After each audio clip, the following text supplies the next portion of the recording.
So I'm Todd Reifsteck. I work on performance, power, memory, I/O, everything we can do to make the browser faster and run on less. I'm co-chair of the W3C Web Performance Group, where we standardize all the JavaScript APIs for measuring your performance within the browser. So the first question before we can start talking about how we made the browser faster is really, how does the browser work? You've seen the pipeline a few times today, but I'm going to walk through this pipeline and tell you how we've made each piece faster. The first piece of the pipeline is networking. Networking consists of opening sockets, HTTP requests, the cache, and the cookies. All of those are a piece of the networking layer. The next component are the parsers. The three main parsers are the HTML parser, the CSS parser, and the JavaScript parser. What parsers do is they read this content that's coming from the network or out of the cache and put them in a machine-readable format for the other subsystems to use. The next component is the DOM tree. So the HTML parser takes HTML files off the network and then makes them into a DOM tree. There's other subcomponents that go along with the DOM tree for CSS and for JavaScript that also kind of live in this area. After we have the DOM tree and we have CSS, the next step is to apply that CSS to the DOM tree, to figure out exactly which of those styles apply to which nodes. We call that phase formatting. Once we have that, we then calculate the sizes of all of those things in that tree. And we build something we call the layout tree or the CSS box tree. That tree is then handed off, and we make a display tree from it, which we then build the actual pixels onto these boxes, which we then send to the OS for something called compositing. And what the OS does is it takes all of these pixels, figures out exactly how the various windows and all the various layers we've created fit together, and paints them to the screen. Now, the other piece of this pipeline that I'm going to talk about is JavaScript. So it turns out that almost everything through this entire pipeline has a hook to JavaScript. It turns out the input in the upper right can trigger JavaScript. It turns out that JavaScript itself can be scheduled from script tags when we run the parser. It turns out that the scrolling from input, the timeouts that are scheduled, and yep, all of it. It's basically, oh, and networking, that's the last one. Networking has callbacks, so when networking comes off the wire, it can also schedule JavaScript. There's lots more things that schedule JavaScript. It's a critical system. So the first piece I'm going to describe for you is networking and the things that we've improved in the Edge 15 and Edge 16 versions of the browser. So in these versions, we've got link headers for pre-connect, cache control immutable, improved cache retrieval, and we've improved our ability to do networking off the UI thread. So link header pre-connect.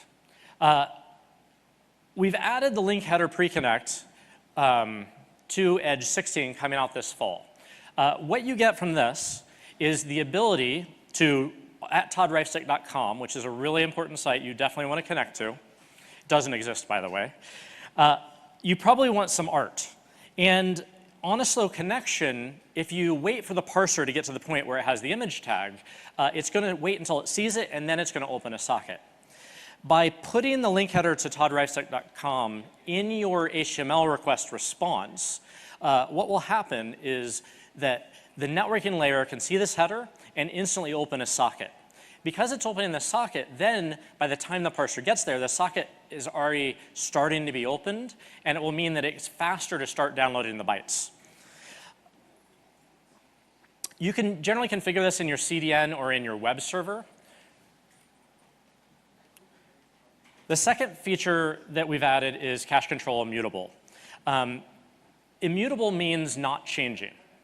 And so cache control immutable allows you to mark a specific resource or a response as immutable. And in doing so, you're effectively saying, this JavaScript file, this HTML, this CSS is not going to change.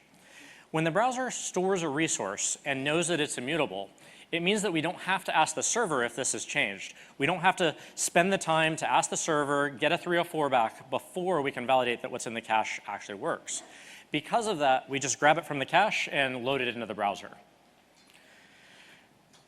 So Patrick McManus of Mozilla implemented this in Firefox this spring and analyzed Facebook, which was the original requester for cache control immutable. In my testing, a typical feed may initially be comprised of 150 different resources. Pressing refresh in Firefox 49 generated just 25 network requests. So reducing 125 network requests is a pretty big perf win. The third thing we've done in networking is improving our cache retrieval. So the HTTP cache on a machine can be a messy place. As we go across the internet, there's a large number of images, JavaScript files, CSS that are only used once ever in the browser. In addition, there are large files, there are small files, there's files labeled as cache immutable. Having the browser make good decisions about what it keeps in the cache is a tough puzzle. So in Edge 16, what we've done is we've improved those heuristics. What you should see is that you see fewer 304s. You see more of the immutable files and files with ages on them, not making those requests, staying in the cache, meaning that your pages load faster. Now, this one is networking off the UI thread. Now, Edge has always done its networking off the UI thread. That's been true for years and years, as long as we've ever done this. However, it turns out that many of the operations that are done requiring networking have setup costs or in the middle of the operation costs that were syncing to the UI thread when it wasn't necessary. So we have, in the last couple of releases, improved fetch, added send beacon, rebuilt XML HTTP requests on that same networking stack, and replumbed the source tag on audio and video to use this new stack. You can expect to see us do more improvements in the upcoming releases. So here's a video showing the initial release when we shipped fetch. And what we have here is some JavaScript that's using networking to load a bunch of images. On the left, that's the brand new fetch feature shipped in Edge 14. And on the right, you have XML HTTP requests in that same release. And there's a script constantly running on this page that's just burning the UI thread, taking up 2 seconds, to show that when you have a networking API that's syncing back to the UI thread with heavy web activity, you're not going to have the same speed of downloads and performance. And fetch is clearly beating XML HTTP requests in this benchmark. Oh. And then this is Edge 15.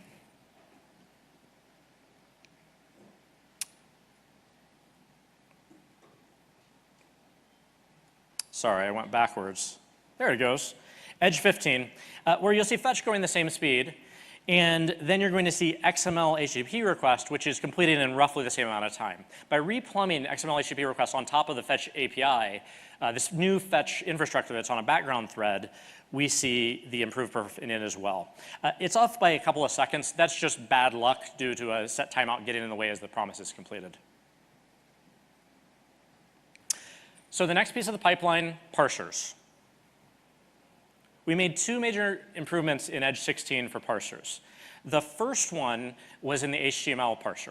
It turns out that long ago, HTML parsers would parse something that required a download and then would wait. And we did this for script, we did this for CSS. And it turned out that our browser was still doing this for style sheets, even though it didn't need to. The second thing we improved was the JavaScript parser to make it more optimal for deferring more parsing. So here's an example web page that will be improved from this improvement to CSS. This web page has 3 CSS elements, and we saw on slow latency networks that this page, downloading 3 files, would not get that really important hero image to the screen as fast because it would require waiting. And now in Edge 16, we see improvements. This actually came from a Microsoft website investigation we did.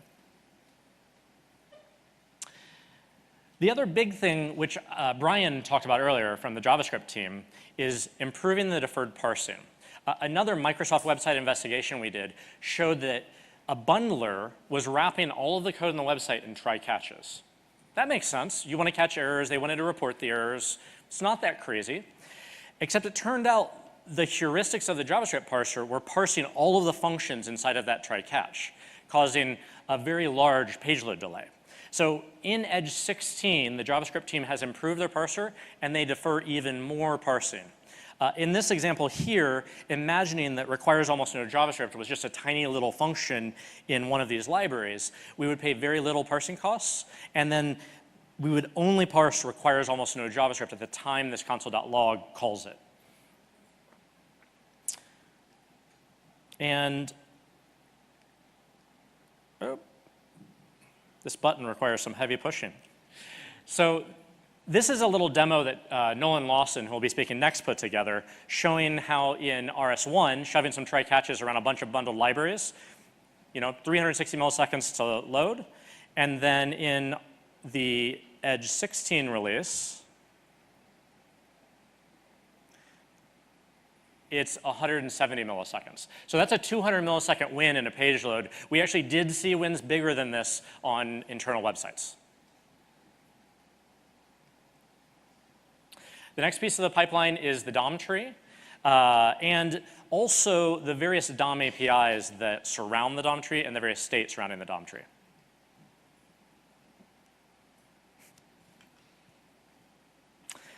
So we did two significant things in the last year in the DOM.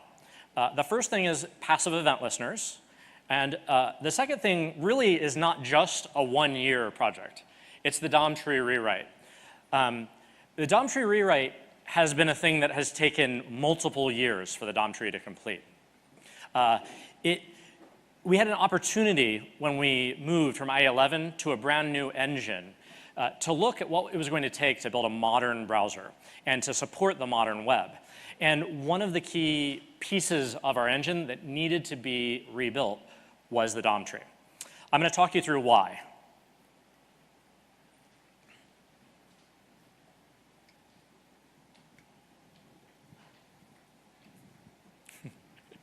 So the DOM tree is the center of many pieces of the browser.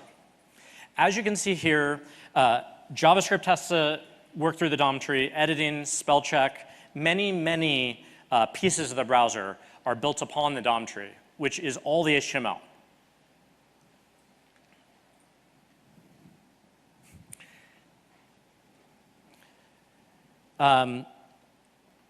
So there are multiple things built upon the DOM tree. But the old DOM tree was built back in the 90s, the initial infrastructure that the DOM tree is built on. That initial infrastructure was built in a day when word processors were the primary technology for how we thought about text. And this format here, you can see, was very efficient and tight for thinking about how to store text on a web page. So in this very simple example, you can see that H would be at position 1 in this very tight array, and you'd have a very small, 16-character array to store the text for a web page. This made a lot of sense in the day of word processors. And then there was a second structure which was used for storing the information about the various elements. Let's call it the formatting information. Are you a header? Are you a paragraph? All of that type of information. And this formatting tree was originally simple, but then as we had more dynamic web content and the more complex elements, more and more complex structures came into being. The second complexity here is that this structure didn't actually have the text of the page, the contents of the elements, and so there was a complex mapping between the tree and the character indexes, requiring a lot of extra bookkeeping. So in addition to all of that, there were multiple other subsystems making the DOM tree complex. So what we imagine when we think about the modern web and we look at HTML, most people think the DOM tree is just a structure. It's a simple tree. So knowing about the complexity we had, thinking about what it would take to do a simple tree, the DOM tree thought, how could they approach this problem? It turned out that the browser had entire ecosystem, the entire system was built on top of this text node and character pointer infrastructure, including algorithms that were written in layout, let's say, that were not encapsulated within the DOM.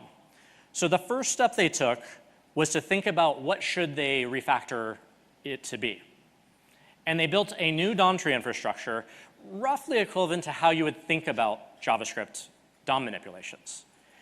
Once they had built this infrastructure, they had to spend a lot of time and a lot of hours replacing all of those algorithms throughout all of the source code with this new structure. They flipped that in Edge 14, 15. I actually don't keep track. Here's the funny thing about the entire project. They were doing this from Edge 12, Edge 13, Edge 14, consistently, constantly, throughout every single release. It's like flying a jet and replacing the engine while you're in flight. We were rewriting the whole DOM this entire time. And at the end, we were keeping security, performance, and reliability in mind. And in terms of performance, it turns out it's paid off.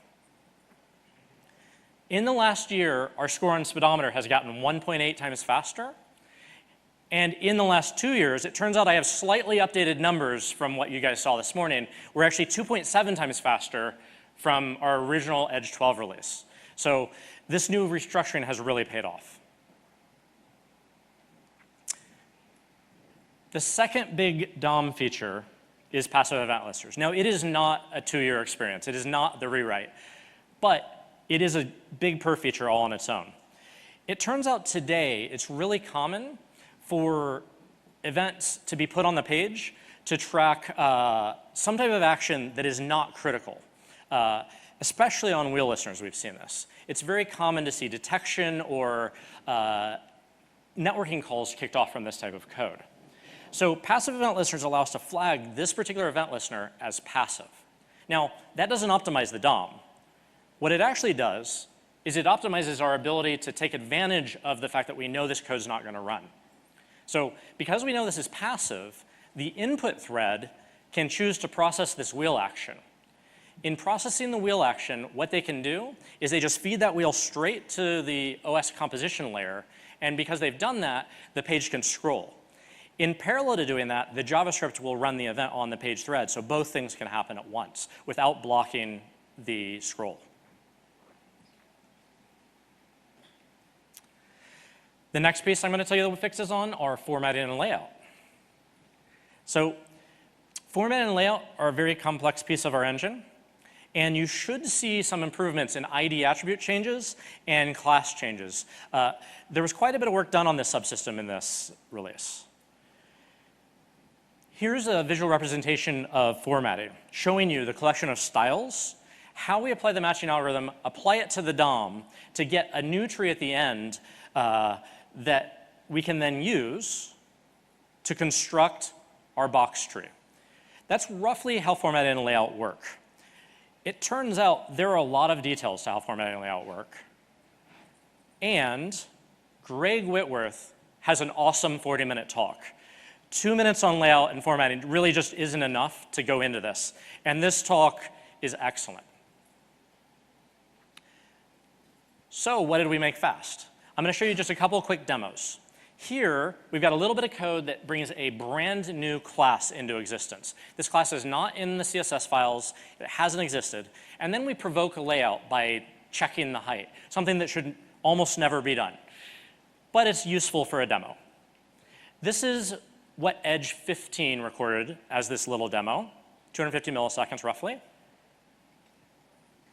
And then there is the time going almost to 0 in Edge 16. So simple operation, we see it in web pages, and we've optimized it away. Here's a second example. We've got background color and a style. And in general, background color is not an inherited property. And we have added a new class that has background color. Forcing layout. Edge 15, almost 300 milliseconds. Edge 16, cutting the time to 50 milliseconds. So these improvements are seen on some top websites that have what we'll refer to as layout thrashing, where they're making a lot of layout operations. These improvements make a difference in your web page's load times. The last subsystem we have is painting and compositing. So we have done more perf work. I think this is the last system on our pipeline. So you heard earlier from Greg when he described how we did independent rendering back in IE11. He showed how in each frame there's a set of work, which is basically the pipeline I showed. And originally we were doing painting on that thread. And so in IE11, we did the feature, but there were a number of web features that could opt us out. And over time, those features have been used more and more. When we first shipped IE11, those features were barely used on the web. So video without controls, video elements could opt us out, advanced SVG and Canvas. And there's a couple more. So we've built a demo here.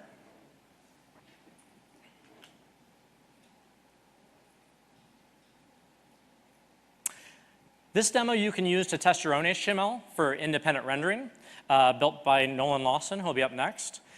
You can see in the upper left, it uses a request animation frame FPS meter as a way to give you an idea of whether the UI thread is busy.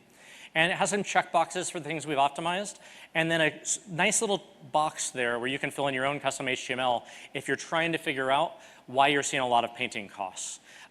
If you see this and you think it shouldn't do that, please let me know, because it'll be something we can optimize. So I'm going to show you a couple of videos. On the left side, this is Edge 14 from last fall. And on the right side, that's Edge 15 from this spring. You can see on the left, it's about 45 to 50 FPS. And on the right, we're smoking along at 60 FPS, which is basically getting all of the painting off the UI thread when that video is playing on the screen. Again, upper right, that little orange box, that's a canvas. On the left, again, painting slowed down because of the canvas in Edge 15. In Edge 16, smoking at 60. And then the last demo, SVG. So this is an SVG that I think has a clip path, perhaps a couple other advanced features. On the left, 45, 50 FPS, and on the right, 60 FPS. Now, I can show these examples, but maybe your web page doesn't have exactly this code. So Apple released a benchmark this spring, MotionMark. The point of MotionMark is to measure how browsers respond to graphical actions. And after these independent rendering improvements in Edge 16, we saw a 43% improvement in our MotionMark scores. So that's a fairly impressive win. So I've gone through the whole pipeline of what I showed. It turns out there's some glue that sort of schedules everything in the browser, the event loop. In Edge 15, we prioritize the input queue for how the event loop runs. Actually, we created a brand new event loop code from scratch and added prioritize input. So on the pipeline, think of event loop as a scheduler. All the work that's scheduled in JavaScript, all the work of scheduling when to run parsers, when to run formatting for each paint beat, when we're going to run input, all of that is controlled by the event loop. So this is an example of the event loop in action. Again, this is a faux news article with a lot of heavy work on in the background. And on the left is Edge 14, and see how it's struggling to scroll as the down and up arrow are being pressed? On the right, see how it's just scrolling smoothly. Now, this isn't a trick. No browser has asynchronous, up-down arrow scrolling. This is actually the event loop prioritizing those up and down clicks over that background work that's going on. The second major improvement we've made is the browser has two big components. We think of the app as the frame, and then we've got the content. It turns out that there was some tight coupling between them. And there were ways in which you could have content in the web page interfere with the frame, and the frame getting busy and interfering with the content. So in Edge 15, we completely separated those so that they are isolated from each other. This improves their reliability and their performance. So this is Edge 14 running crashmybrowser.com. And CrushMyBrowser.com is a fun site that a web developer built to show off how badly web browsers behaved when websites ran out of control. And here you can see in Edge 14 how the user is trying to scroll, he's trying to open and close new tabs, you see the not responding window, and generally it's kind of an unpleasant activity.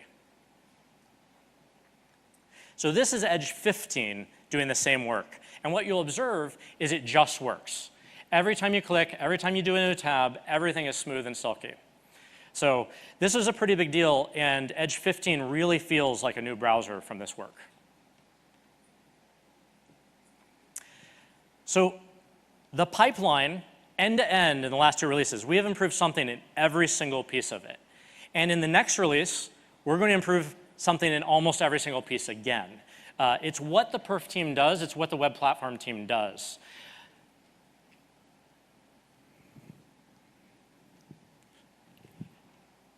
Now, how do we know what to do next? We analyze web pages, but the other way we find out is people contact us. They tell us about their web pages. They tell us about the things they need faster. So you can email perfclub@microsoft.com or open issues, and we'll be happy to analyze and work with you to figure out what we can do to make the web faster. Maybe we can make a clicker. Point it at the podium. Ah, thank you. Thank you.